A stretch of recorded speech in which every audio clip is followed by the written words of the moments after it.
Hagamos este interesantísimo problema de oscilaciones LC. Hablamos de oscilaciones LC cuando tenemos un circuito que consta de una bobina y un capacitor y que en una determinada parte del circuito la energía se transfiere de la bobina al capacitor y del capacitor a la bobina indefinidamente, produciéndose lo que se llama eso, una oscilación LC. Bien. Dice la letra del circuito, en la figura la fuerza electromotriz de la batería es 50 volt y la resistencia tiene un valor de 250 ohms. La capacidad del capacitor es 0,50 microfaradios. El interruptor permanece cerrado durante un tiempo largo y no se mide caída de tensión en el condensador. Parecería que cuando esta llave está cerrada no hay diferencia de potencial entre las placas o armaduras del condensador. Una vez que el interruptor está abierto, la diferencia de potencial en el condensador alcanza un valor máximo de 150 volt. Determine el valor del coeficiente de autoinducción de la bobina L. Bueno, vamos a comenzar viendo el circuito analizándolo con la llave cerrada. Si nosotros cerramos la llave y la mantenemos cerrada durante mucho tiempo, en la bobina no va a ocurrir ningún fenómeno de autoinducción, por lo tanto no habrá ninguna FEM inducida, ya que la corriente está establecida, tiene un valor estable y no está cambiando. Por lo tanto, la bobina simplemente es un alambre conductor puesto ahí. Vamos a ver cómo será el circuito.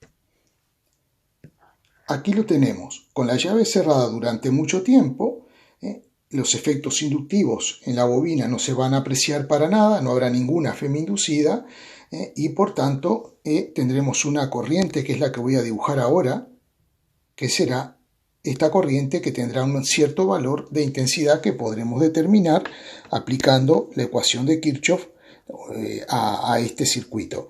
Veamos una cosa, el capacitor no va a estar cargado y por lo tanto no hay ninguna diferencia de potencial entre sus placas tal como se dice aquí, porque las placas están cortocircuitadas. Imaginemos que este capacitor está cargado, que tuviera en la placa superior alguna carga positiva y en la placa inferior alguna carga negativa de igual valor. Pues esas cargas negativas a través de este camino pueden ir y neutralizar las cargas positivas.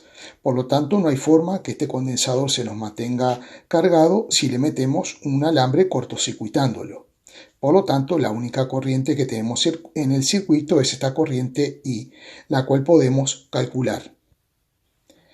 Para calcular la corriente en este circuito es sumamente sencillo. Vamos a ponerle los signos a la batería, el más y el menos, y la resistencia por donde entra la corriente el más y por donde sale el menos.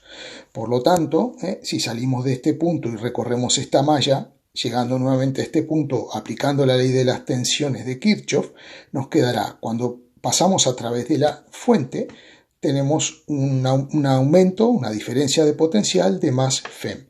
Cuando pasamos por la resistencia tenemos una caída de potencial porque vamos de más a menos, dado por la ley de Ohms, que es igual a R por I.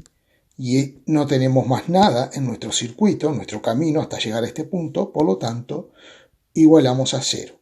Entonces de ahí, si queremos despejar la intensidad, serán los 50 volt de la fuente dividido el valor de la resistencia, que es 250 ohmios.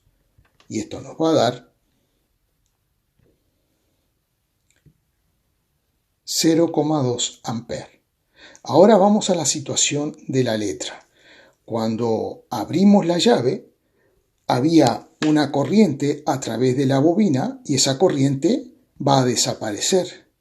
Por lo tanto, ahora sí, esta corriente que de un valor pasa a un valor cero va a provocar una FEM autoinducida. En la bobina, recordemos que la FEM autoinducida, vamos a escribirla aquí,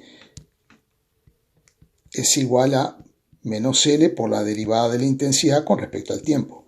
Es decir, que cada vez que cambie la intensidad en una bobina, mientras se produce ese cambio, entonces tendremos una FEM inducida que se opone a ese cambio. Por lo tanto, la polaridad que tendrá la FEM inducida será con el más aquí y con el menos aquí. ¿Por qué? Porque de esta manera la bobina se comporta como una fuente que intenta mantener esta corriente que se va a ir. Bueno, entonces en ese proceso en ese proceso, la corriente ahora, como aquí está abierto, tiene un solo camino, que es venirse para este lado, y entonces el condensador se va a cargar. Bien, podemos analizar este circuito también mediante las leyes de Kirchhoff.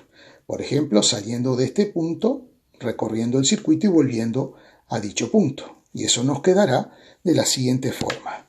Nos quedará más la FEM que se produce en la bobina, menos la diferencia de potencial que se produce entre las placas del capacitor y no tenemos más nada, igualamos a cero. La FEM en la bobina viene dada por, como escribimos ahí, menos L por la derivada de I con respecto al tiempo. Y la caída de potencial en el capacitor sabemos que es la carga sobre el valor de la capacitancia. Todo esto lo igualamos a cero. Podemos multiplicar por menos 1 ambos miembros de la igualdad y entonces nos va a quedar esta expresión. En esta ecuación tenemos la variable intensidad de la corriente y la variable carga. Vamos a dejarla sola en función de una variable que será la variable carga.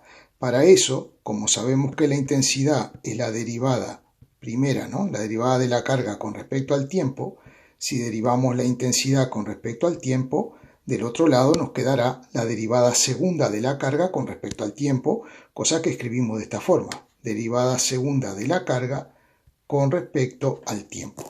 Entonces vamos a hacer esa sustitución y al mismo tiempo vamos a dividir ambos miembros de la igualdad entre el valor de la inductancia L.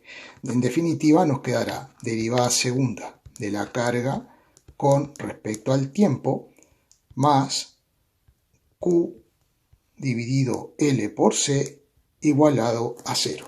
Entonces, lo que tenemos aquí es una ecuación diferencial homogénea de segundo orden, porque aparece la derivada segunda, y sabemos que la solución a esta ecuación diferencial para la carga será que la carga es igual a Q sub 0 por el seno de omega por T más una constante de fase que vamos a asumir que vale 0, donde omega es igual a 1 sobre L por C. Recordemos siempre que la frecuencia angular, en este caso de oscilación de la corriente, la frecuencia, siempre es lo que está multiplicando al término independiente, o sea, 1 sobre LC, eso sería la frecuencia al cuadrado. Por lo tanto, la frecuencia será, vamos a dejarlo así, frecuencia al cuadrado es igual a 1 sobre LC.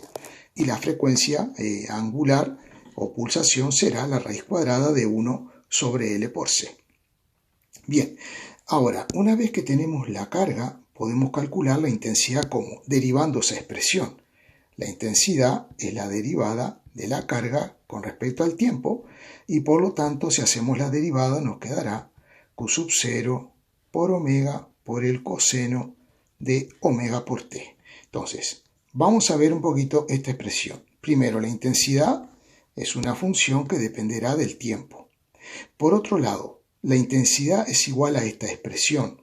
El coseno es una función que no tiene unidades. Por tanto, lo que está multiplicando al coseno, la unidad que tendrá que tener es ampere. Por lo que deduzco que Q sub 0 por omega es el valor de una intensidad. ¿Cuál? Es la intensidad máxima.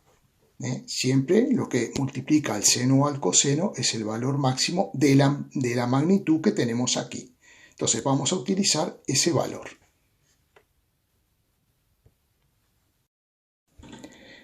La intensidad máxima en el circuito es la que hemos calculado, la de 0,2 amperes. Y la carga máxima que acumula el capacitor la podemos calcular porque la capacitancia es el cociente entre la carga y la diferencia de potencial. Si ponemos la carga máxima, tendremos que poner la máxima diferencia de potencial, que la letra nos dice que es 150 volts. Por lo tanto, la carga máxima será el valor de la capacitancia, que es medio microfaradio, o sea 0,5 por 10 a la menos 6, por el voltaje máximo, que es 150. Hacemos las operaciones.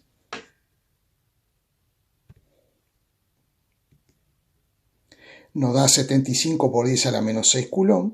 y por lo tanto de aquí podemos calcular la frecuencia angular, que será I sub 0, que es 0,2 amperes, dividido el valor de la carga máxima que acabamos de calcular.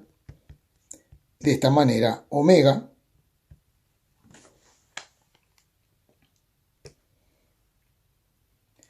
nos da que omega es 2,7 segundo a la menos 1. De aquí podemos despejar el valor de la inductancia, que sería L igual a 1 dividido omega al cuadrado, o sea, 2,7 al cuadrado, por el valor de la capacitancia, que es 0,5 por 10 a la menos 6 faradios, y ahí obtendremos el valor de L. Perdón, que aquí había omitido, es 2,7 por 10 a la 3, segundo a la menos 1. Así que para calcular L, hacemos, despejando de aquí, sería L igual a 1 sobre omega cuadrado por C. Y vamos a ver el resultado. Nos estará dando 0,281 Henry. Espero que se haya entendido, es un problemita fácil, pero está muy bueno analizarlo. Muchas gracias.